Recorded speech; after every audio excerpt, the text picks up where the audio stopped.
கடவுள் இருக்குன்னு சொல்றவங்களுக்கும் இல்லைன்னு சொல்றவங்களுக்கும் என்ன வித்தியாசம்? கடவுள் இருக்கு அப்படின்னு சொல்றவங்க நாங்க கடவுளை நம்புறோம் அப்படின்னு சொல்றாங்க. கடவுள் இல்லை அப்படின்னு சொல்றவங்க நாங்க கடவுளை பார்த்ததில்ல, அதனால நாங்க கடவுளை நம்பல அப்படின்னு சொல்றாங்க.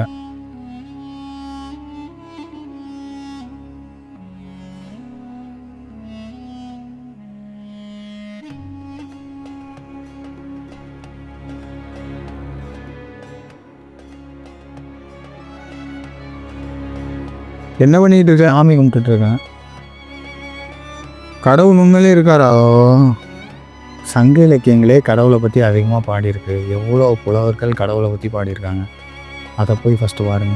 400 பாடல்ல மாங்குடி கிழார் சொல்லியிருக்காரு, கல்லே பரவும் அல்லது நெல் உகுத்து பரவும் கடவுளும் இல்லவே. இந்த பாடலுக்கான விளக்கம், மாவீரன் வீரமாய் நின்று போர் செய்து அந்த வீரன் வீழ்ந்ததால் அவனுக்கு நடுகள் எடுத்து வழிபடுவதே முதன்மையானது அப்படின்னு சொல்லியிருப்பாரு. அடுத்தது சொன்னதுல மிகப்பெரிய ட்விஸ்ட், நெல் தூவி வழிபடும் எந்த ஒரு வழிபாட்டு முறையும் எங்களுக்கு கிடையாது அப்படின்னு சொல்லியிருப்பாரு. கடவுள் இருக்காரா இல்லையா? கடவுள் இல்லை. ஏன் அப்படி சொல்ற?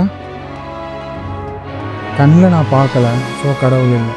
உன் உடம்புல உயிர் இருக்கிறது கூட தான் கண்ணுக்கு தெரியல, அப்போ உன் உடம்புல உயிர் இல்லை அப்படின்னு சொன்ன ஒத்துக்கிடுவியா? சரி, அதை விடு.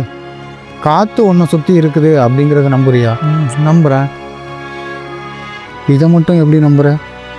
ஏன்னா காற்று நம்ம மேலே அடிக்குது, அதை நம்ம உணர்றோம். ஸோ காற்று இருக்கு. ஸோ காற்று ஒன்று சுற்றி இருக்குது, அது உன் மேலே அடிக்குது, நீ அதை உணர்ற, அதனால் காற்று இருக்குது அப்படிங்கிறத நம்புகிற. அதே மாதிரி தான் கடவுளும். உங்களோட உணர்வுகளால் கடவுளை உணர முடியும். யோசிச்சு பாருங்கள், உங்களுக்கே புரியும்.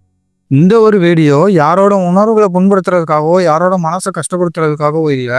இது முழுக்க முழுக்க என்னோட மனசுல எழுந்த கேள்வி தான்.